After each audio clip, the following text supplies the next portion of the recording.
On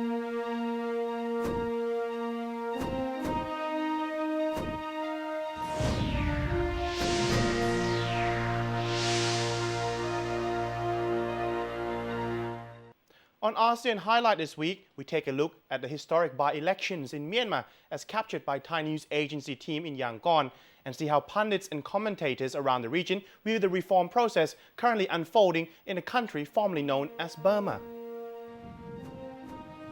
It was all very orderly at the end as the people of Myanmar in 45 constituencies came out to cast their ballots at the historic by-elections last Sunday, which saw Aung San Suu Kyi and the National League for Democracy Party participated for the first time since they won the 1990 general election and were subsequently barred from politics. Like in Mingala Teongkhun Township in Yangon, where the formerly political prisoners and NLD's rising star Piu Piu Tin claimed victory, the opposition party was swept into office in all 44 constituencies they contested. Suu Kyi and her party's victory symbolize the rapid changes at many levels currently unfolding in Myanmar. Thai political scientist Dr. Pawin Chachawan-Pongpan sees international recognition and the lifting of sanctions as the main goals that the Myanmar military seek, which led to last Sunday's by-elections. The Myanmar leadership, I think they have invested so much before they have arrived to that point. The point of calling for an election, the point that they would know that this is a very dangerous point for them. This is about cost benefit.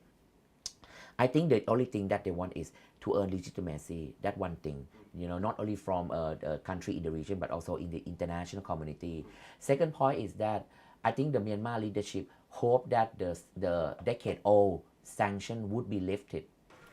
After last Sunday's election, Western countries like the United States begin to ease some tough restrictions previously imposed on Naypyidaw, with the U.S. Secretary of State Hillary Clinton came out on Thursday to say that the United States will soon nominate an ambassador to the country. Singaporean political scientist Simon Tay warns that with the prospect of more foreign investment going into Myanmar, the Naypyidaw government must also work hard to reform its economy as well as continue on their part of opening up politically. Now, even if we are optimistic about the political opening in Myanmar, which I am, one must be cautious about the economic opening. Why? Because the economic opening is not just a question of political will. There are many gaps of infrastructure, of finance, the valuation of the kyat, the official rate and the black market rate are huge. And beyond infrastructure, there is the question of just the policy makers understanding the investment attitudes, the policies and the laws. We have been here before. When Myanmar opened its doors to a number of the ASEAN investors, Singapore companies, Malaysian companies went in, Thai companies, and some of them have found that policy changes and other reversals have actually left them in a way stranded in the economy. So for these reasons, I think there's a cause to really be open to investing in Myanmar, but also to be quite cautious. For ASEAN, the changes in Myanmar will help strengthen the region's position internationally. Some even sees it as a positive indicator to ASEAN's constructive engagement with the military junta in the past. The ASEAN countries, by admitting Myanmar and getting Myanmar officials to attend 1,000 ASEAN meetings a year, it opened the eyes of the Myanmar elite, it opened the eyes of the Myanmar people to the fact that Myanmar has fallen behind. So over the years, what I call this drip, drip, drip method of changing has worked in Myanmar. So I think there's time for the West to learn lessons from ASEAN. Clearly, you have a situation in Myanmar that is moving towards openness, greater openness, reforms. So I think that they regard these reforms as genuine and irreversible. But of course we'll have to see, because clearly there are different views within Myanmar. But the important thing is that these views are being more and more openly aired. That's the important thing. As the dust settled, the result of last Sunday's historic by-elections in Myanmar represent a small change to the country's political system, still essentially governed by military-backed government. Nevertheless, the sight of Daw Aung San Suu Kyi in the aftermath of the NLD victories signal perhaps more changes that is yet to come across Myanmar. Thai News Agency team reporting for ASEAN TV. Up next, we review the 20th ASEAN Summit, which took place earlier this week in the Cambodian capital city of Phnom Penh. The main focus of this twice-a-year summit is the integration of the 10 member states into a single bloc, similar to that of the European Union or EU, called the ASEAN Community or AC by 2015. The leaders of ASEAN countries convened in the Cambodian capital 2 days after the by-elections in Myanmar saw pro-democracy leader Aung San Suu Kyi win her first seat in parliament, which election monitors from Cambodia holding the ASEAN chair have declared Sunday's vote free and fair. This issue dominated the discussions during the 2-day summit, with many congratulating Myanmar for its transparent by-elections. A planned rocket launch by North Korea and long-boiling disputes over the South China Sea were also on the agenda at the summit. Additionally, member countries of the Association of Southeast Asian Nations or ASEAN have agreed to accept narcotics and haze problems raised by Thailand as the grouping's agenda.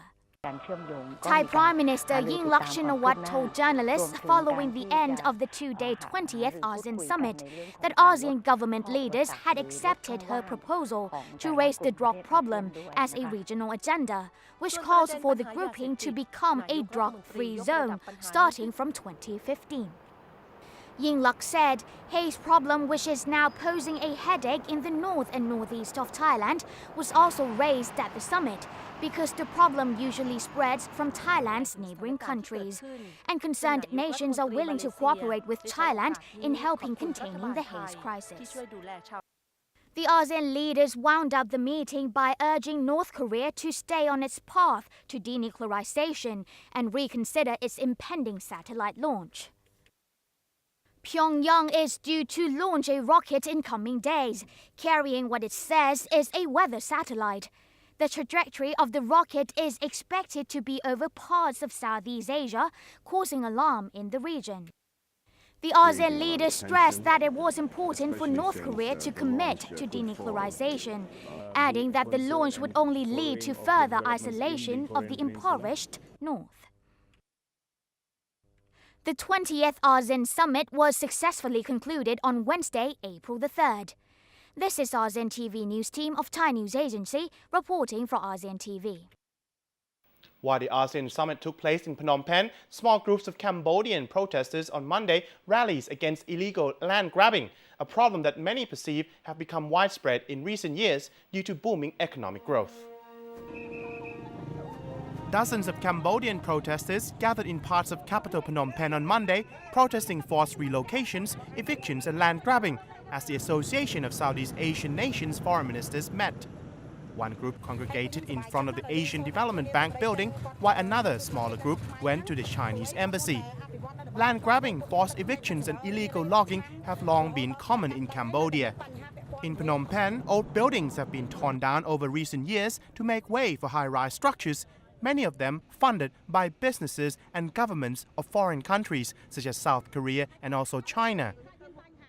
Last year, the Cambodian government granted the so-called economic land concessions to scores of companies to develop 7,631 square kilometers of land, most of it in national parks and wildlife sanctuaries, according to research by the Cambodian Human Rights and Development Organization. Activists say the granting of concessions by the government has effectively legalized these practices in the country. The area of concessions granted has risen a dramatic six-fold between 2010 and 2011, partly a reflection of booming Indo-China trade as Beijing's economic influence spreads deeper into Southeast Asia. Thai News Agency team reporting for ASEAN TV. Thai government this week have been working hard to apprehend suspects involved in last Saturday's coordinated bomb attacks in the Deep South, while at the same time try to rehabilitate the insurgency-plagued region's image ahead of the upcoming Thai New Year long weekend. In the wake of last Saturday bomb attacks, Songkhla Governor Grisada Bunrat on Tuesday held a meeting with economic-related government agencies and representatives from the province tourism industry to assess the latest situation in Hat Yai, a city famous with Malaysian and Singaporean tourists. The police have identified 2 male suspects from security camera footages at the Lee Gardens Plaza Hotel's parking lot, a place where the authority believe that the bomb were placed. The local police offered bounty for the alleged perpetrators, and since then, several suspects have been arrested amid ongoing investigation by the authority. The police reveal that many others involved are still at large, but are still believed to be in the country. A day earlier, Dato' Lat Shariman Abdullah, the private secretary to the Malaysian Prime Minister Najib Razak, was in Hat Yai to follow up the investigation and visited injured and hospitalized Malaysians. He said the Malaysian Prime Minister was concerned about the bombings and offering support to Thai authorities in handling the incident. Dato' Lat said Malaysia did not blame Thailand for the bombing but extended its condolences and moral support to the Thai people. Malaysia also expressed its gratitude to the Thai authorities for helping Malaysian victims in the bombing. A Malaysian tourist was killed in Hat Yai following last Saturday's bombing, prompting Malaysia and Singapore to issue travel advisory to the region. As part of the Thai government efforts to rehabilitate the South image, 3 religious ceremonies were held on Thursday in Hat Yai on Sanehanusorn Road in front of the Lee Gardens Plaza Hotel. The ceremonies were joined by local officials and the general public as local authorities aim to lift morale and restore confidence in Hat Yai among domestic and international travelers. According to the Tourism Authority of Thailand, 40% of Malaysian tourists have cancelled their hotel reservation in Hat Yai this weekend, although hotel occupancy is still 100% for the upcoming Thai New Year or the Songkran long weekend. Thai News Agency team reporting for ASEAN TV. The trial of the alleged Indonesian militant Umar Patek continued this week as an American man who was wounded in the Bali bombing in 2002 testifies in court. Witnesses of the 2002 Bali nightclub bombings appeared in court on Thursday in the trial of the alleged Indonesian militant Umar Patek.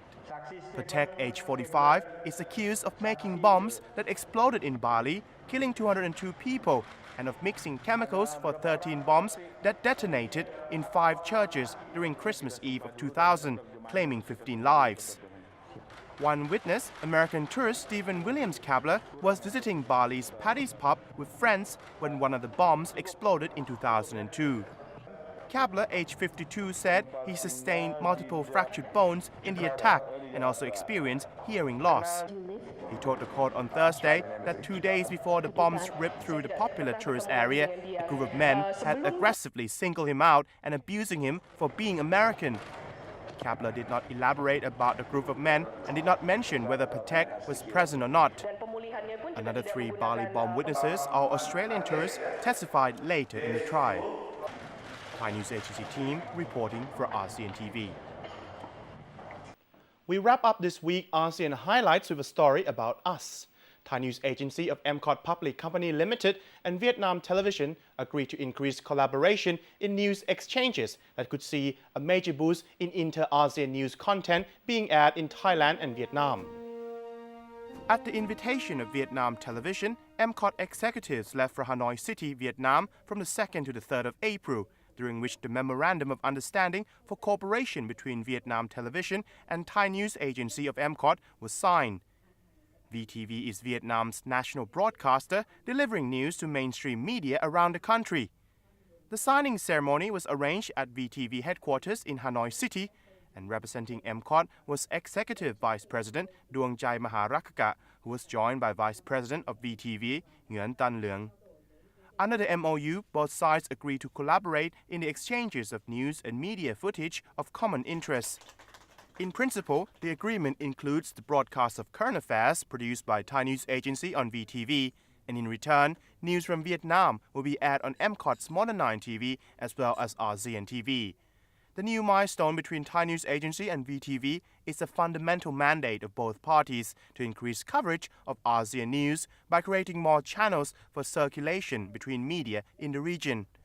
Above all, this will create greater understanding for people in the region, which is seen as the baseline to the integration of 10 ASEAN nations into one single community. Thai News Agency team reporting for ASEAN TV from Hanoi. And that's it for this edition of ASEAN Highlights. On behalf of ASEAN News Desk here at Thai News Agency, hope you all will have a lovely weekend and Sawadee krap.